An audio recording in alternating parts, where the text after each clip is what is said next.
What was it like for you to step across that line from the comfort into the unknown of having your own business? What holds people back is fear. I say this too, time is our most powerful asset. And I don't want to be trading my time for money, which as an entrepreneur, you get creative. You figure out ways to not trade your time for money. So I think it's really just a mindset shift to be able to embrace fear, to actually, push through the fear. And in order to do that, I mean, you do things courageously, not in the absence of fear, but with fear included. You got to push through. Welcome back to the Cory Lee Show, guys. I have another exciting episode today. I'm really excited to introduce you to somebody that's just bursting with joy. She is bursting with passion and creativity. And it's interesting how I think we even met. We met through initially LinkedIn. We got connected with LinkedIn. And I think I was doing a marketing outreach where I was reaching out to event planners. And Anna Holowinsky emailed me back, and there was something about her. So I was like, well, let's just connect. I'd love to hear about your business, and if there's anything we could collaborate on to work together. And as we spoke, I was like, for those that are listening and you're believers, you can tell when you connect with someone that they carry the same spirit as well. I was like, man, there's something about Anna. Like I believe she's got an amazing story, and I would love for people to be able to hear her journey. And so, Anna, welcome to Yeah. the Cory Show. Thank you, Cory. I'm so excited to be here today. Absolutely. Well, I'm excited to have you. And so, Anna, she's in the DC area, has an event planning business where we work not only with weddings, but I was reaching out in regards to kind of professional and executive level type things. And so she does a lot of those, is really creative. But Anna, take us on the journey. Tell us a little bit about your story. How did you go from, where you were to where you are today? Yeah, that's such a good question, Cory. Thank you. And thank you again for having me on the show. I'm so excited to be here. Um, yeah, so I guess my journey starts in college. And I think what's really important to note about me is, like you said, having that same spirit within us. I'm a Christian, and being a Christian is one of the greatest joys of my life and motivates everything that I do. And so the reason the story starts in college is because that's when I became a believer. January of 2011, I did InterVarsity Christian Fellowship. Didn't even really know where I was or what I was doing there, but I found my way into InterVarsity Christian Fellowship, and became a believer. And since then, I've had a journey with career. I majored in systems engineering at University of Virginia for my undergrad, and did that for a couple years after college as well. And then I ended up teaching. I was like, you know what? I can't sit in a cubicle all day. It's just not who I am. I need to be moving. I need to be up and around. So I ended up quitting my job, pursuing first grade teaching for a couple of years. I taught before and through COVID, and then COVID wrecked me. It was one of the hardest seasons of my life. I'm incredibly extroverted, and just being isolated like that really did a number to me. And also, I think helped me just encounter the brevity of life and what am I doing here? Why am I here? What is my purpose? I'd asked a lot of those big questions when I first became a Christian, but just having that opportunity to slow down to a stop and just really reevaluate my life was really important. And getting to the point of quitting my teaching job. I'm not an advocate for just quitting things, flippantly by any means, but I did a lot of thinking and praying and realizing too, at the end of the day, I wanted to be my own boss. I wanted to call the shots for my own life and take ownership for my life and not be working for somebody else or for someone else's dream, but for my own. And so I ended up starting an event planning business in December of 2021. And I can tell you so much more about the backstory to the business, but I guess my journey really started with becoming a believer and just pursuing my dreams and walking with God and trying to figure that out for myself. So, Wow, that's powerful.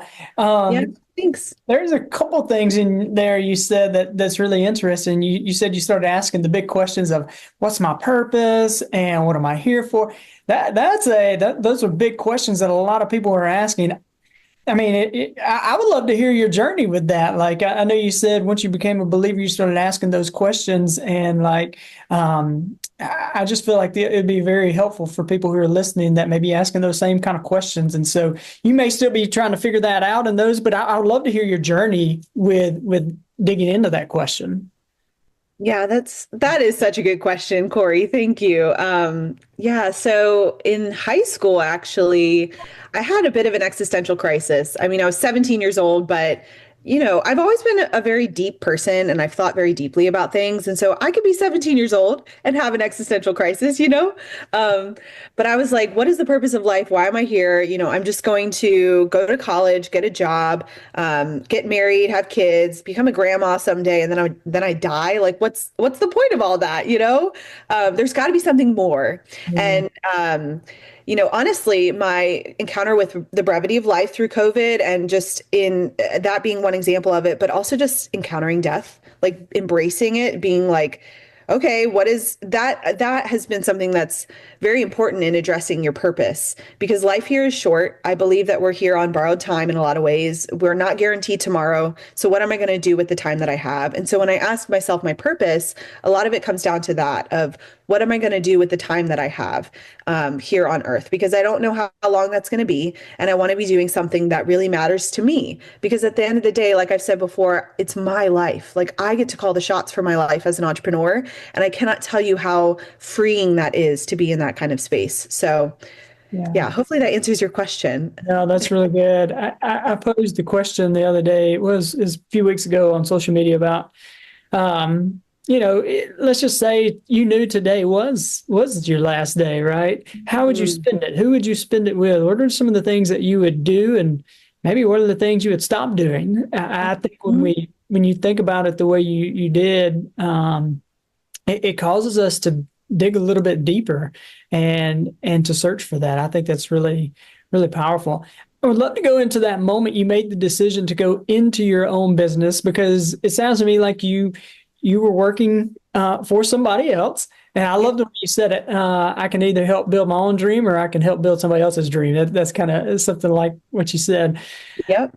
But for so many people and a lot of the people that listen, that is a scary thing. They know, like, man, I know I was made to do more, but the Mm, security of a normal paycheck, the security of benefits, if we got health insurance, all that stuff. I would mhm. love, can you share about what was it like for you to step across that line from the comfort into the unknown of having your own business? Man, Cory, I'm so glad I'm here. These questions are Ah, so good. let's go. Yeah, let's go. Honestly, what holds people back is fear. Mm, I feel like it's really that simple. It's not complicated. It's a decision of whether or not you're willing to embrace the unknown. And also, I think the idea of security is something to address because you could lose your job, right? Like, you could lose your job. My Uber driver the other day, he's a software engineer.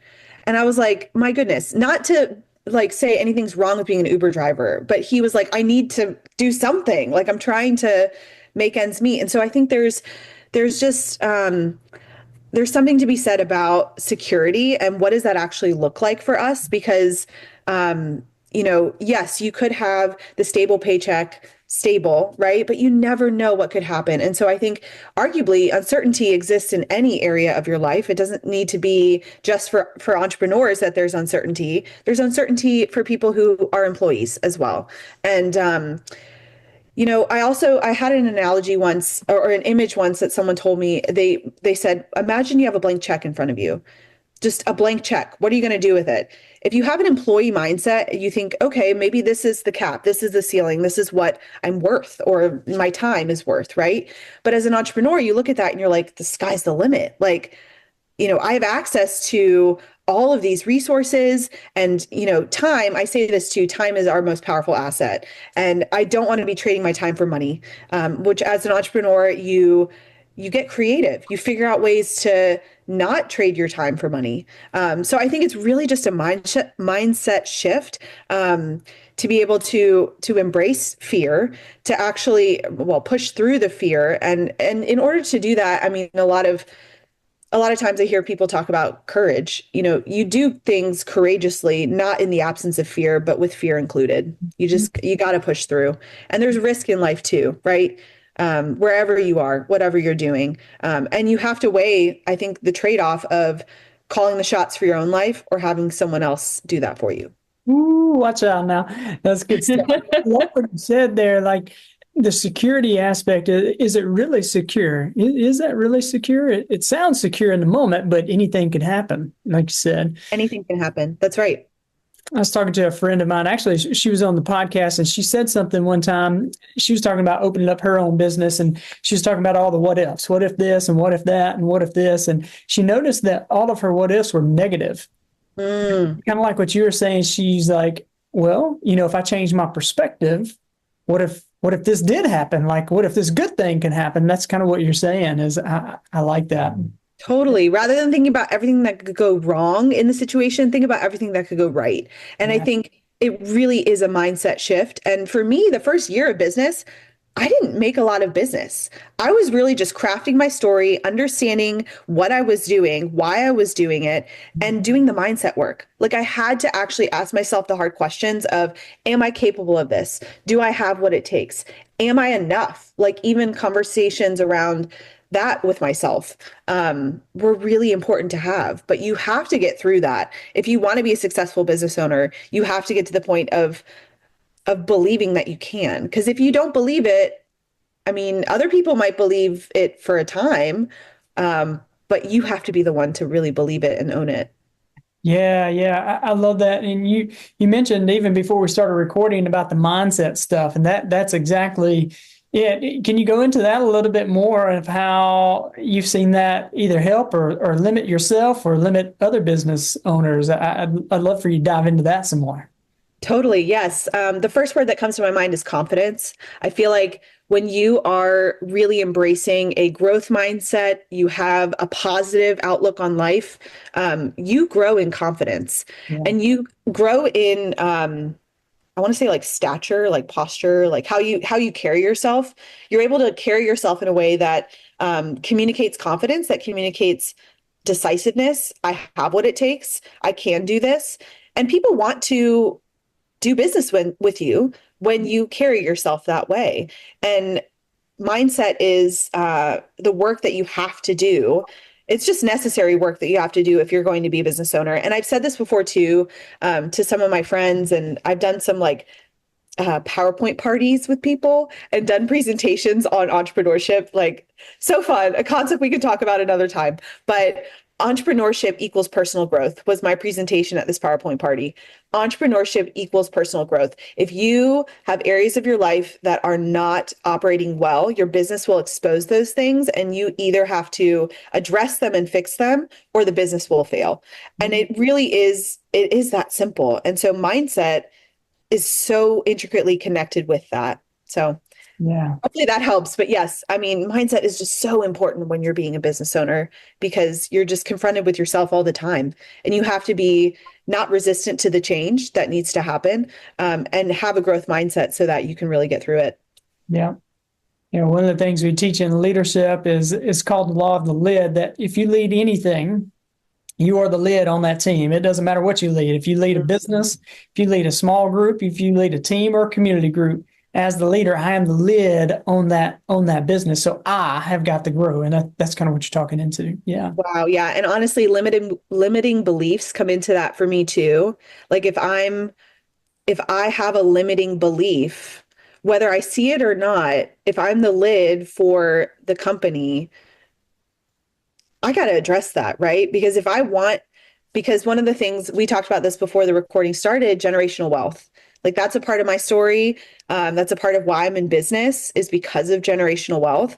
But if I want to continue that legacy, I need to address my limiting beliefs because one of the things that I want to become in life is wealthy in every aspect of the word, not just financially, but spiritually, emotionally, relationally, physically. I want to be in a position of wealth. And when I think of the word wealth, I don't just think of income. I don't just think of money. I think of impact.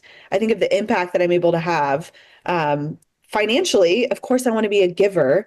I have so much that I could share about this, Cory, but like, being a go-getter, you got to be a go-giver. Like Yeah. if you want to do well in life, and I hear this from millionaires all the time, you got to give. Like you've got to be a good giver in order to elevate and level up in life and pursue wealth. So Gotta I know be. there's so many things we could tackle here, but let's go. This is great.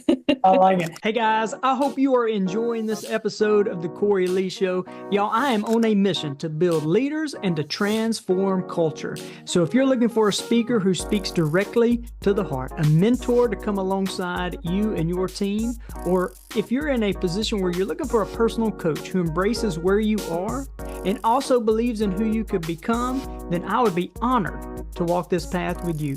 Simply reach out to me on my email at Cory@CoryLeeLeadership.com. Look, let's make your vision a reality. Contact me and together we'll navigate the path from aspiration to achievement. Your transformation, it starts now.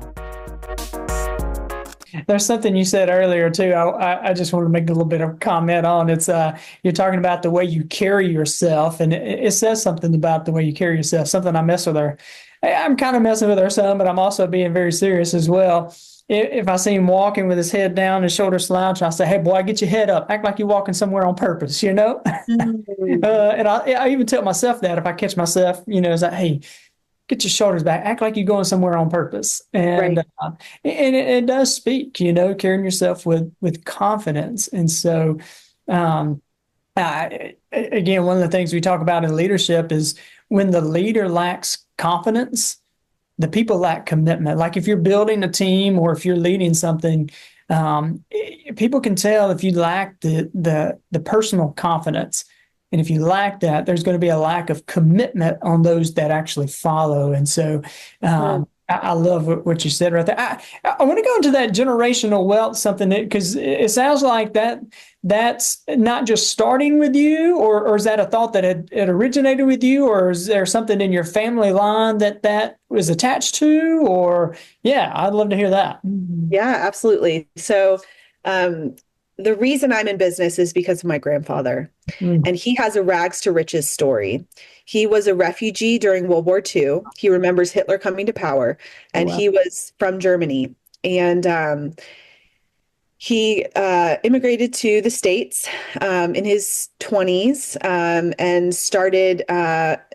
He started to pursue residency. So he was an OBGYN and started the first OBGYN practice in Manassas, Virginia, which is probably 30 minutes away from where I live now, over 60 years ago. Like, was a businessman himself, but rags to riches story, truly.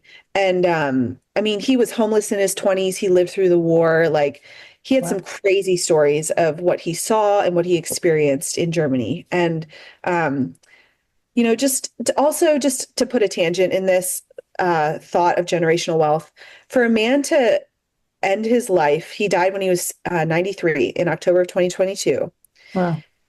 to end his life with a mantra of forgiveness and an attitude of gratitude. He was all about those things and generosity. I mean, he lived such an amazing mantra of forgiveness, gratitude, and generosity. And I am so inspired by his story because he really did live the things that he preached, and he had to. I don't know. It's just crazy, like the stuff that he experienced in the war, and the kind of man that he ended up becoming. It was just fascinating and amazing to me. But in terms of generational wealth, my grandfather was a very good businessman and he saved money. Like he knew that in order to care for himself and his family, he was a saver. Saving money was just the thing that Opa did. And he was able to, as a result, bless his children and his grandchildren. And he even had one great grandchild before he passed. Yeah. And my sister's expecting her second. So two great grandchildren, but Oh, yeah, let's sis. go. Yeah, I go sis. Yeah, I'm very proud of her. So yeah, I mean, it's not something that started with me, but it certainly started with my grandfather. And I am honored to carry on the baton of that. And I want to be in business so that I can continue that legacy of generational wealth. And I will say too, my business is called Penderview Events because I live on Penderview Terrace and my grandfather helped me purchase my home. Wow. So talk about an inheritance, right? And talk about something that inspires me in business all the time. I'm even taking this call right now from my home, and I'm like, this place was gifted to me by my grandfather because of his hard work and effort. So all the more reason I want to pay it forward with Penderview Events, but also with my life. So yeah, there's so much wrapped up in that. That's awesome. I would love to hear some of, I don't know, there's probably been so many conversations you've had with him that were impactful, but you share any conversations that you just first thought that comes to mind that really speaks to your heart, that whenever he spoke it just really impacted you at the heart level. Any of those conversations you've got that come to mind? Wow, Cory, that's such a good question. Yeah, I mean, my grandfather and I were incredibly close, and there there were many moments where he would talk about his attitude of gratitude and also um, his way of dealing with people. Like he always was like, everyone's fighting a battle of some sort, and you just have to be kind. Mm. Um, so kindness was something he really emphasized a lot as well. Um, that to me was a beautiful thing. And he would say too, when people were suffering and in pain and causing pain to other people as a result by being mean or lashing out or whatever, he's just like, I feel sorry for them. I feel sorry that they are in that position. And he had so much compassion for people. And another thing too was his mantra of forgiveness. I mean, I have not met someone like him since who has had to forgive so much. But I've been able to see through his life how liberated he became as a Mm. result of forgiving, because there's so much freedom in forgiveness. And he lived that out. So, and he would tell me stories of the war and his childhood, and it was hard. It was Yeah. hard. And to hear him say those things and then tell me he had forgiven them and he had made peace with God, I'm like, who am I to complain about anything I have going on in my life, you know? Um, to see how much he overcame was really just such a joy. Yeah. Wow. I love that. It's really encouraging too. It's such a difference between people who talk about it and those who talk about it and be about it, if you will. Mhm. And it's so much more impactful whenever our actions and our words align. Because the thought of attitude of gratitude sounds good. It sounds good Yeah. until I'm met with the opportunity to not have gratitude or Mhm. to be generous. It sounds good until maybe I feel like I'm lacking and the opportunity to provide for someone else, comes. That's good stuff. That's good stuff. Yeah. Yeah. And I will say too, there's always going to be opportunities in life that challenge us and challenge our ability to be grateful.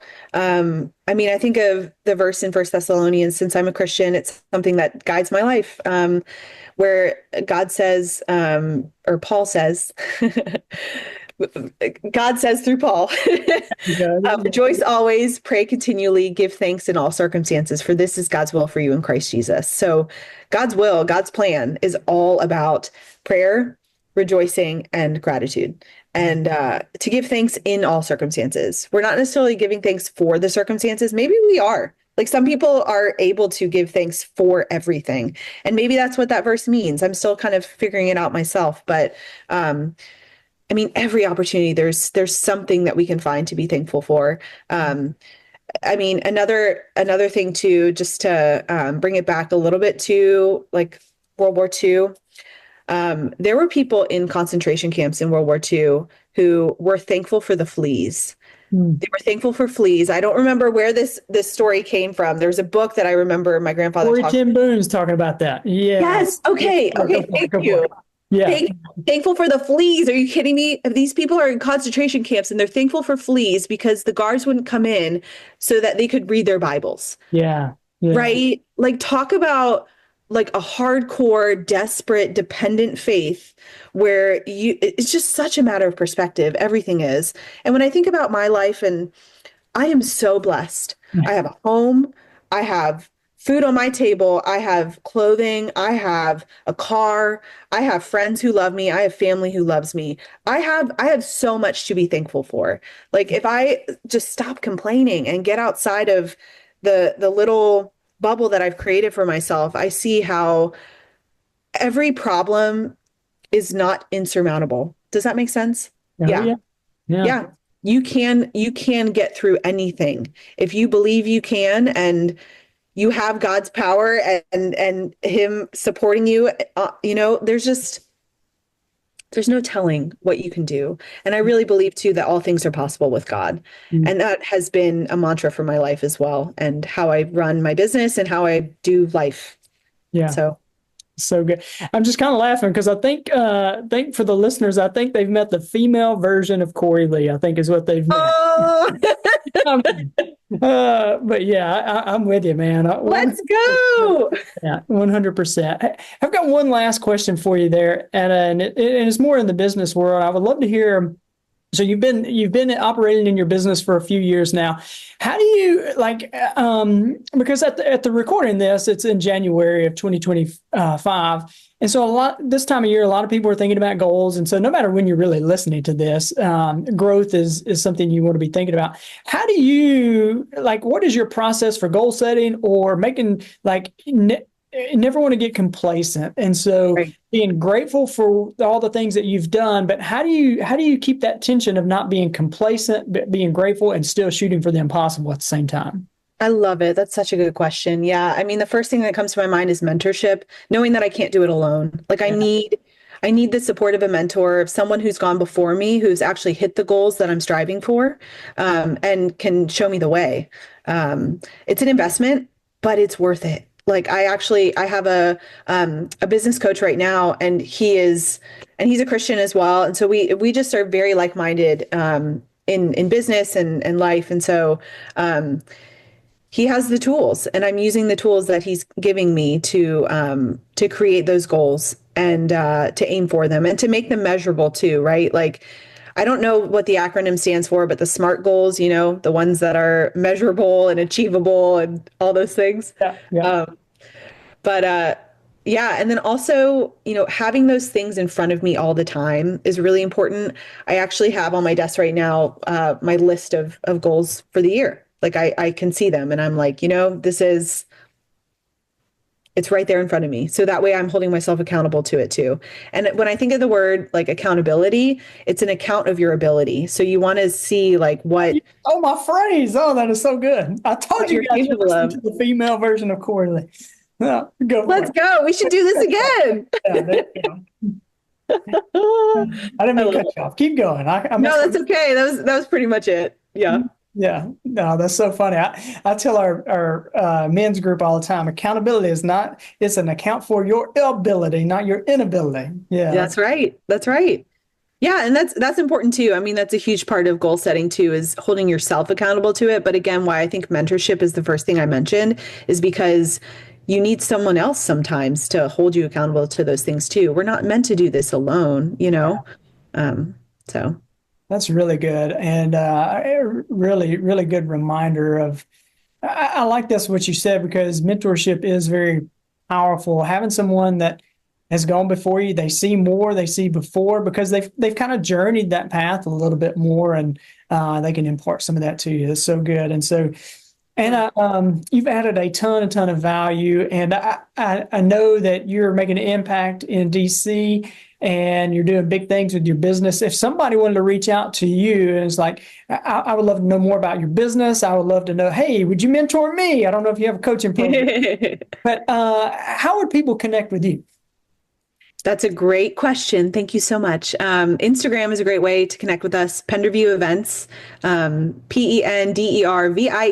Events. That's our handle, Instagram. So you can DM us there and connect with us. I also do actually do some coaching, like some mindset coaching for female entrepreneurs. So for women who are starting a business or thinking about taking the entrepreneurial plunge, those are things that I do as well. So, but you can reach me through Instagram at Penderview Events. Okay, so if somebody wanted the mentoring too, they could reach you at the Instagram. At Penderview Events, yeah. Or I do actually have a small following for the coaching page. It's just my name, at Anna Holowinsky. So Gotcha. All right. Awesome.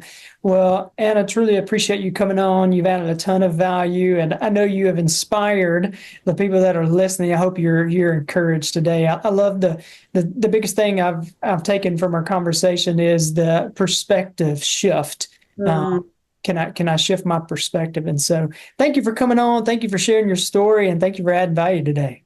yes, of course, Cory. You have a great day. Thank you so much. Awesome. And thank you guys for taking the listen. And I really encourage you to reach out to Anna, follow her on Instagram. And if you have anything that you want to share with her, make sure, you can comment below. We can pass that along to her. You can reach out to her, but truly appreciate you guys taking a listen. Hope it adds value to you, and make sure you like, subscribe, and stay up to date with any of the latest episodes of the Cory Lee Show. And hope you guys have a great day, and God bless. 3, 2, 1. Okay. Thanks for joining me today. I hope I have added value to you. And if you have found value in this episode, let me know.